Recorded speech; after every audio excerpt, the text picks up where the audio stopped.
Vote दिने औँलाको मसी केही दिनमा मेटिएला, तर हाम्रो एउटा गलत छनौटले देशलाई वर्षौंसम्म सताउनेछ। भावनामा बगेर नजाउँ, गम्भीर भएर सोचौँ।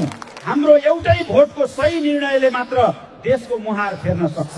नेताको अगाडि ताली बजाउने कार्यकर्ता मात्र होइन, विकास र सुशासनका बारेमा आँखामा आँखा जुदाएर प्रश्न गर्ने नागरिक बनौँ। आफ्नो भोट हाल्नु अघि सोच्नुहोस्, के तपाईको भोटले देश बनाउँदैछ वा नेताको व्यक्तिगत स्वार्थको लागि दरबार खडा गर्दैछ? कुरो बुझौँ, चुनावका बेला देखावटी श्रद्धा, सत्ता पाएपछि योजनाबद्ध अपमान, यो पाखण्ड धेरै दिन टिक्दैन। घर दैलोमा पुगेर ढोग र भाषण, सत्तामा पुगेपछि तिरस्कार र मौनता, यही हो गद्दार नेताको साँचो पहिचान। हाम्रो रिस र पीडालाई भोटको शक्तिले सत्ताको संस्कृति परिवर्तन गर्ने माध्यममा रूपान्तरण गर्न सकिन्छ। हामी हाम्रो भोटलाई हतियार बनाऊ र हाम्रो देश र माटोको रक्षा गर्न राम्रो नेतृत्वको लागि मार्ग प्रशस्त गरौँ। हामीले आफ्नो विवेक बन्द गरेर देशभक्त र देशद्रोही नेता छुट्याउने मेहनत नगर्दा झुट्टा अनुहारहरू सत्तामा पुगे। त्यो गल्तीले आज राष्ट्रलाई घायल बनाएको छ। आजको पीडाको जरा हाम्रा गलत छनौटहरूमा गाडिएको छ। नेताको जय जयकार र मुर्दाबादको भिडमा हराउनुको सट्टा नेताको योग्यता र नियतमा प्रश्न गर्ने हिम्मत गरौँ।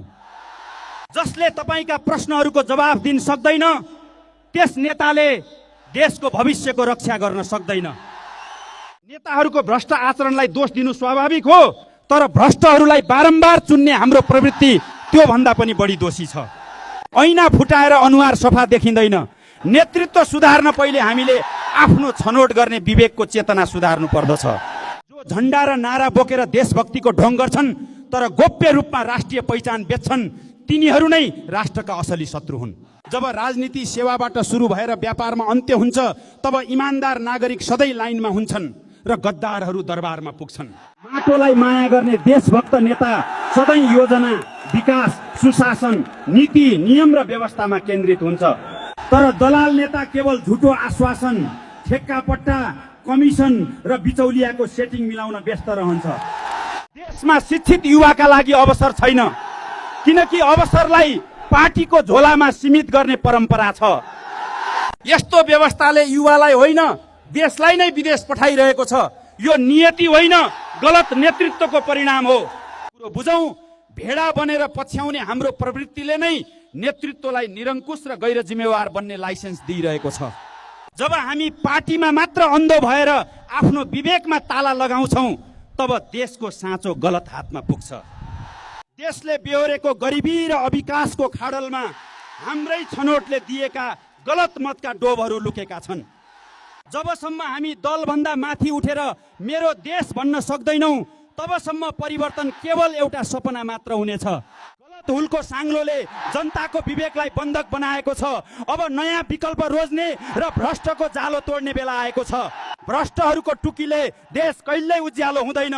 सन्ततिको भविष्यका लागि आफ्नै चेतनाको विवेकले दियो बालौँ। ख्याल राखौँ, मतदानको दिन औँला होइन, नेपाल आमाको पीडा र पुकार बुझ्ने अन्तरात्मा उठ्नुपर्छ। देशको पीडा नबुझेको हातले हालिएको भोटले राष्ट्रलाई घाइते मात्र बनाउँदैन, त्यो घाउले वर्षौंसम्म थला पार्छ। यसपटक हामी केवल पार्टीको झण्डा बोक्ने मात्र होइन, देशको एजेन्डा बोक्ने सचेत नागरिक बनौँ। व्यक्तिगत नाफा घाटा भन्दा पनि माथि उठेर समृद्ध नेपालको सपना साकार पार्ने असल नेता छानौँ।